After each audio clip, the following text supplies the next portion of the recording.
अस्सलाम वालेकुम एवरीवन। मेरा नाम आतिफ़ जावेद है और मैं जर्मनी के शहर म्यूनिख में रहता हूँ। लास्ट वीडियो में मैंने आपको बताया था कि अगर आप जर्मनी में स्टडी वीज़ा की प्लानिंग कर रहे हैं तो आपकी टोटल कितनी कॉस्ट आएगी। इस वीडियो में मैं आपको बताऊँगा कि आप अगर जर्मनी में स्टूडेंट वीज़ा पे आ जाते हैं तो आपकी जो कॉस्ट ऑफ लिविंग है पर मंथ वो क्या होगी। जर्मनी में जो कॉस्ट ऑफ लिविंग है वो मल्टीपल फैक्टर्स के ऊपर डिपेंड करती है। जो सबसे बड़ा फैक्टर है वो ये होता है कि यार आप स्मॉल टाउन या सिटीज़ के अंदर रहते हो या बड़े सिटीज़ के अंदर रहते हो। स्मॉल टाउन जो सबसे चीप है फॉर एग्जांपल वो लेप्ज़िग है, रोस्टॉक है, ब्रेमेन है। ये स्मॉल टाउन्स होते हैं। बड़े सिटीज़ जैसे कि म्यूनिख है जिसमें मैं रहता हूँ, एक वन ऑफ दी जो है कॉस्टली सिटी है ये। और हैम्बुर्ग है, बर्लिन है, स्टुटगार्ट है, फ्रैंकफर्ट है। ये दीज़ जो है ना ये बड़े सिटीज़ होते हैं जिसके अंदर कॉस्ट ऑफ लिविंग जो है वो ज़्यादा होती है। जर्मनी में सबसे ज़्यादा कॉस्ट जो है वो बेसिकली आपकी अकोमोडेशन में जाती है। यहाँ पे स्टूडेंट्स के लिए स्पेशल अकोमोडेशंस होती हैं जिनको स्टूडेंट डॉर्म्स कहते हैं। स्टूडेंट डॉर्म्स जो है वो बेसिकली वो भी डिफरेंट टाइप्स के होते हैं, यानी कि शेयर्ड डॉर्म्स होते हैं। इसमें किचन शेयर्ड होता है या स्टूडियो अपार्टमेंट्स होते हैं जिसमें किचन और वॉशरूम जो है ना वो रूम के अंदर ही होता है। तो डिपेंडिंग अपॉन आपकी जो कौन सी टाइप ऑफ अकोमोडेशन है, अगर आप स्मॉल सिटी के अंदर रह रहे हैं तो आपकी जो कॉस्ट है वो 250 यूरो से लेके 300 यूरो तक होगी, और अगर आप बिग सिटी के अंदर रह रहे हैं तो वो 300 यूरो से लेके 400 यूरो तक होगी। अब मैं यहाँ पे जितनी भी कॉस्ट का ब्रेकडाउन आपको बताऊंगा वो स्मॉल सिटीज़ और बिग सिटीज़ के हिसाब से बताऊंगा, क्योंकि दोनों की जो कॉस्ट ऑफ लिविंग है वो डिफरेंट है।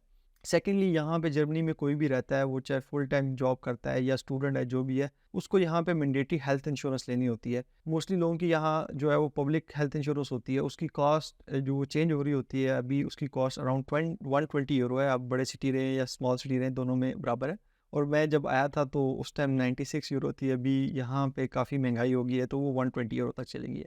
तीसरी चीज़ जो है वो फूड ग्रॉसरी है। ये भी बेसिकली बहुत चीज़ों पे ये डिपेंड करती है। पहली चीज़ ये है कि जो है ना, या बहुत से लोग ऐसे हैं जो कि सिर्फ ना जीने के लिए खाते हैं, और कुछ लोग ऐसे हैं जो सिर्फ जो है ना खाने के लिए जीते हैं। और मोस्टली लोग ऐसे हैं जो बहुत सुस्त होते हैं, वो कहते हैं कि खुद मेरे से नहीं पकता, वो बाहर से खाते हैं और कुछ घर में पकाते हैं। तो डिपेंडिंग कि आप घर से कितना खाते हो और कितना ज़्यादा खाते हो, कितनी ग्रॉसरी करते हो। जो स्मॉल सिटीज़ है उसकी प्राइस वो 120 यूरो से लेके 180 यूरो तक जाती है। अगर आप बिग सिटीज़ में रहते हैं तो वहाँ पे 150 यूरो से लेके 200 यूरो तक जाएगी। फोर्थ जो आपकी कॉस्ट है वो ट्रांसपोर्ट है। यहाँ पे स्टूडेंट्स को ट्रांसपोर्ट में कंपनसेट किया जाता है। आप जब यूनिवर्सिटी के अंदर अपनी सेमेस्टर कंट्रीब्यूशन फ़ी देते हैं तो आप ट्रांसपोर्ट की फ़ी भी देते हैं। कुछ स्टेट्स के अंदर ऐसा होता है कि आप एक ही दफ़ा फ़ी दे देते हैं, उसके अंदर आपकी पूरी स्टेट की फ़ी शामिल होती है। म्यूनिख में ऐसा होता था कि हम जब सेमेस्टर फ़ी देते थे तो उसके अलावा हमें 200 यूरो सेमेस्टर टिकट लेनी पड़ती थी। लेकिन अभी यहाँ पे जर्मनी में ना इन्होंने एक नया टिकट लॉन्च कर दिया है जो कि 49 यूरो टिकट है। इस टिकट के अंदर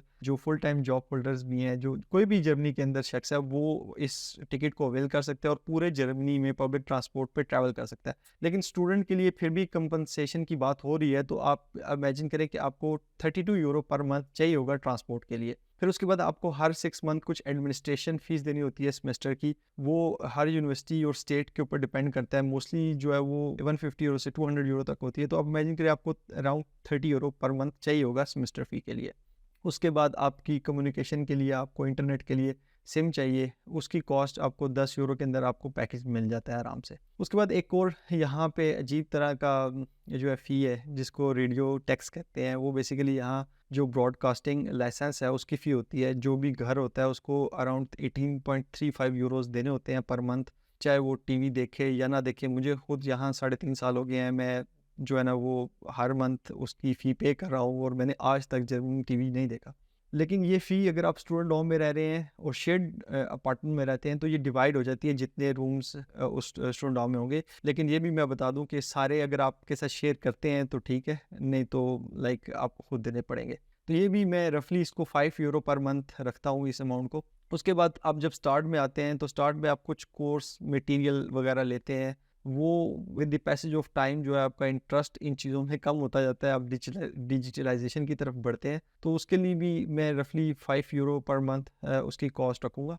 लास्ट में जो है वो इंडिविजुअल के ऊपर डिपेंड करता है कि अगर आप बाहर खाना खाते हैं या आपने एंटरटेनमेंट करनी है, आपने बॉलिंग पे जाना है, आपने सिनेमा जाना है, तो उसकी भी मैं रफली जो है स्मॉल सिटी के अंदर आप रहते हैं तो वहाँ फॉर एग्जाम्पल 20 यूरो आपकी कॉस्ट आ जाएगी। अगर आप बिग सिटीज़ के अंदर रहते हैं तो 25 यूरो आ जाएगी, और ये बढ़ भी जाती है अगर आप मोर फ्रिक्वेंट एंटरटेनमेंट के लिए जाते हैं तो आपकी ये कॉस्ट बढ़ती जाएगी। लेकिन अगर हम इन सब को सम अप कर लें तो जो आपकी मंथली कॉस्ट है, अगर आप स्मॉल सिटी के अंदर रहते हैं तो वो वेरी करती है बिटवीन 600 यूरो से लेके 700 यूरो तक। अगर आप बिग सिटीज़ के अंदर रहते हैं तो आपकी कॉस्ट वेरी करती है 700 यूरो से लेके 850 यूरो तक।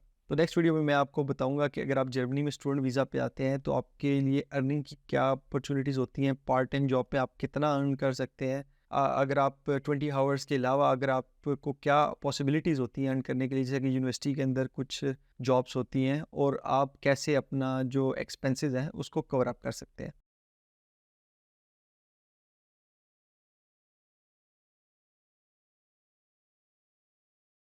So thank you very much for watching. So do subscribe the channel and see you next video.